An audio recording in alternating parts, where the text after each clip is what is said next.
the market has a funny way of causing the news rather than the other way around. I mean, the market sold off, and we got a blink from Chairman Powell, right? And then we've gotten some concessions on trade, both from our administration and now most recently last night from China. So it's actually, that's a big part of the way that we look at things is economic causation very often is in the reverse. The market will cause the news. And I think that's what's going on right now with respect to trade and Fed policy. And so what are you doing about that?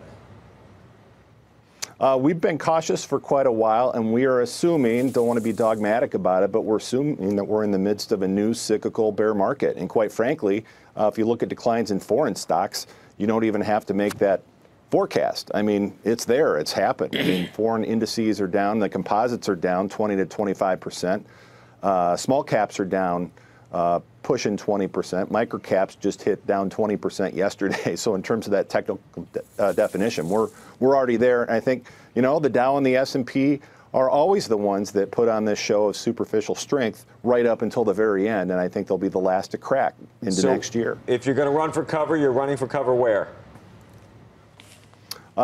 Rather than selling across the board, we've got a quantitative hedge product where we keep our existing longs in place. So, you know, our longs are not all as defensive as I'd like them to be. We do have a big slug in healthcare, things like the managed healthcare stocks, biotechs, believe it or not. High beta group like that doesn't sound like the perfect play for this type of market, but then we hedge that with various statistical, you know, overvalued, fading momentum stocks and technology. I mean, there's a lot of energy, there's a lot of materials in that short group. So we use a hedge rather than selling across the board. Doug, Larry Bostady, given your viewpoint in terms of some negative economic news, where does the S&P 500 finish at the end of 2019, and where do Fed funds go? I'm always reticent on giving a date and a number at the same time. But, I mean, this is just an illustration. I mean, our work focuses on conditions rather than price levels, but just as an illustration of how high valuations got at the peak of this market. If you were, Larry, if you were to mark down the S&P 500 to the same PE on trailing earnings that existed at the market top, the historic top back in October of 2007, the market would have to go down to 2250. And if you marked it down to the same price to sales ratio that existed in October of 07, the market would need to go down to 2050. So to get down to the low twos next year, I think, you know, in it, and you know, it's been overvalued for a long period. I mean, what's changed, we think, I mean, the trade is sort of noise that maybe has exacerbated fundamental conditions, but really it's this drain in liquidity. The monetary squeeze going on around the world.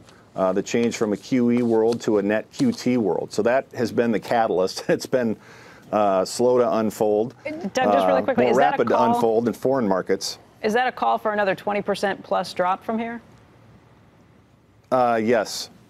Yeah, I think eventually over the next 6 to 18 months. I think it's very likely. And again, it's the point that I don't need to give you a draconian assumption to get that much downside. Right. I'm just saying, look, if we go back to the same valuations we saw at the last market top, that's another 20% from here. Doug, it's remarkable. We talked to Paul Tudor Jones earlier this week. He talked about a potential 10% drop, 10% on the upside, though. Yeah. When you talk about a 20% drop, is that something that you think looks like a quick hockey stick, meaning you know it drops and then pops again, or is that something where you think you drop 20% and you hang out there for a while?